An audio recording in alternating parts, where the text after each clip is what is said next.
To chase after your dreams, to make those dreams into reality, to change the world, that is the essence of adventure in One Piece. Each of our Straw Hats, by meeting Luffy, took an active step towards achieving their dreams, of attempting to change the world, if even in a small way.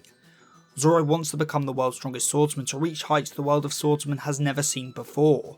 Nami wants to make a map of the whole world, changing navigation forever. Chopper wants to become a doctor who can cure all illnesses. Even Brook, who just wants to go reunite with a whale, is making a big change on said whale. Everyone wants to change the world, that is what making dreams reality is. And as such, it is only fitting that the final antagonist of the series is one who stands in complete opposition to this idea, a villain who seeks to maintain control over the world and keep everything the same, to never let anyone change the world, to keep everyone in their place with those in power on top and everybody else below. That is the world Imu has created and the one they wish to preserve, and that is why Imu stands as the final obstacle to the world Luffy wants to create, the one who will fight tooth and nail to deny Monkey D. Luffy from changing the world. And so that is what we shall explore today. So if you find yourself entertained at any point during the video, then consider liking, subscribing and ringing that bell. Anyway, on with the video. Now just to make this clear, although I am running with the idea that Imu will serve as Luffy's final antagonist in the story, don't take that as me saying I'm 100% sure he will be. Like, if I was to bet, yeah, of course I'd say Imu, but my preference would be Blackbeard, just as he'd be a very unique final villain. Of course, even in the most likely scenario where Imu is the final big bad, that doesn't mean Blackbeard won't also be a great antagonist. If I had to predict something, I'd wager that Luffy vs Blackbeard will be the fight of what it means to be the next Pirate King, and be Luffy's final test before claiming the One Piece, and then Imu vs Luffy will be a physical representation of Luffy bringing the dawn after becoming Pirate King. And even in that circumstance, that doesn't mean Imu will be like the final fight Luffy has. We may well get a more friendly epilogue fight with Shanks, or perhaps with Buggy, or even Kobe. And then we also got, Akainu vs Luffy, which personally, I'd be very upset if that doesn't happen. Like, there's a few ways I can see Sabo vs Akainu working, but come on, just let Luffy fight him, please. But I don't think anybody with a brain is seriously saying Akainu will fight Luffy after Imu. That ramble out of the way, the big obvious reason why Imu is such a fitting opponent for Luffy is that he basically is the standard One Piece villain template on steroids. Although they of course differ in a lot of different ways, pretty much every arc antagonist in the series falls into the archetype of a corrupt ruler. From Captain Morgan, who is the tyrannical marine leader of Shelltown, to Crocodile, a pirate taking control of Alabasta. Doflamingo is a literal corrupt king, and Wapol is a former corrupt king trying to retake his country. Kaido again, another pirate taking control of a nation, and the examples go on and on. If every arc villain is an evil ruler of a singular country, then to make this idea even grander, worthy of the final saga, then it's simple. Make this evil ruler go from holding control over one island to, well, the entire world. And that's what Imu is. The final corrupt ruler who rules over, in a way, all corrupt rulers. If we are to compare him to a past villain, he essentially is Enel 2.0. Now, I'm not the first to point out that Skypiea is very likely a microcosm for the final saga, with, Wiper representing Dragon, Enel being Imu, maybe even Nola being the Red Line if we get theorising. And well, since Enel is one who calls himself God, and Imu so far is being represented as a false god, aka the devil, the comparison is very much there to be made. Enel destroyed the country of Rika, like how Imu has been using what is very obviously Uranus to wipe islands off the map.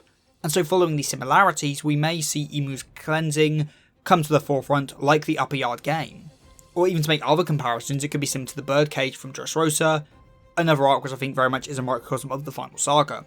The point is, Imu is just like Enel on steroids. The Skypiea arc was completely isolated from everything else, almost like another world separate to the Blue Sea. So Enel could be the god of that entire world, the corrupt ruler of the world, just on a much smaller scale. And now in the final saga, we see Imu as the idea of Enel taken to a global scale.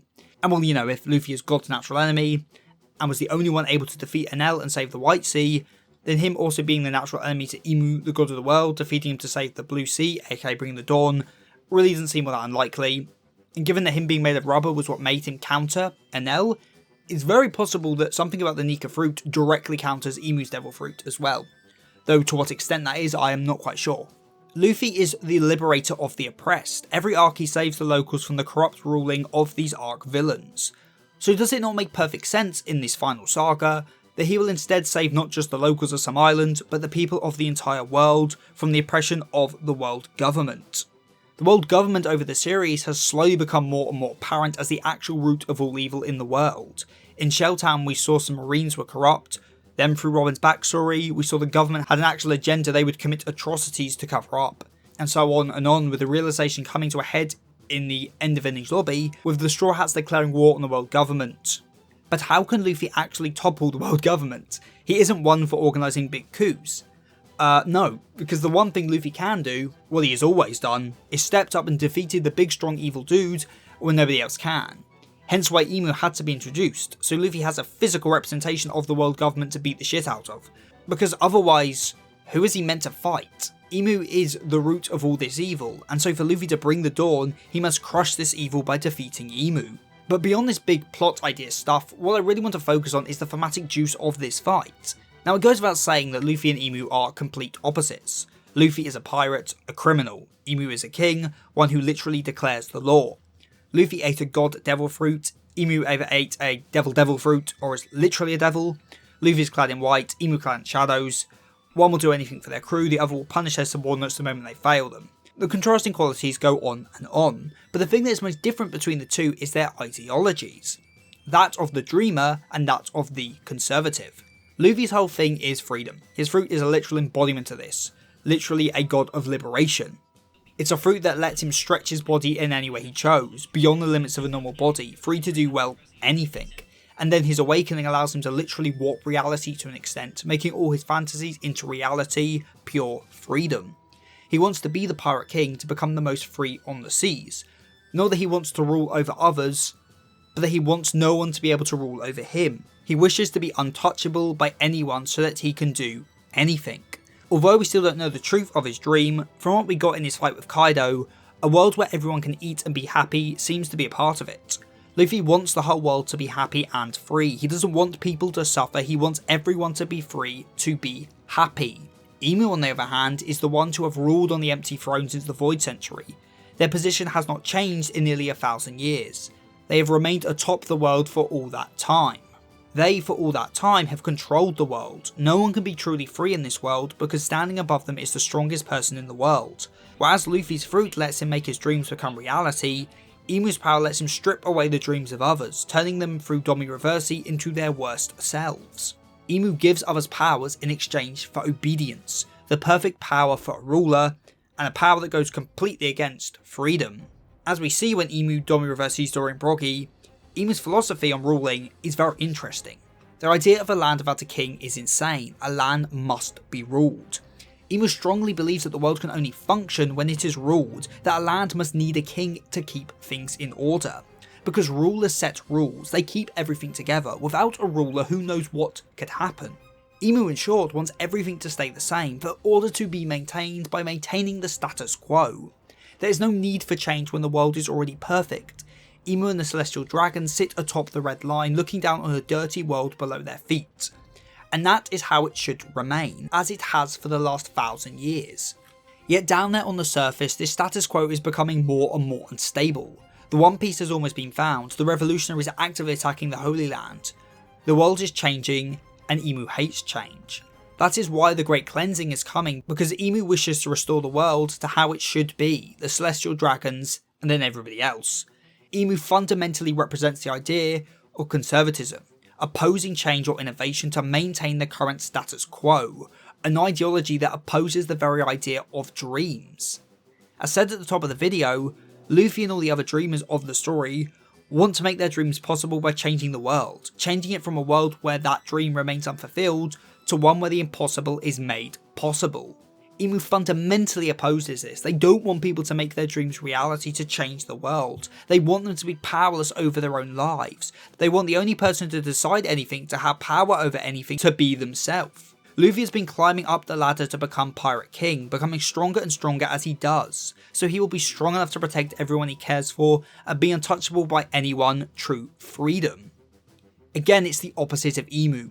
Emu for these 1,000 years has done nothing but sit on that throne, made no attempts to change, just to keep everything the same, whereas Luffy has been fighting every day in pursuit of his dream, growing and changing in order to grasp it.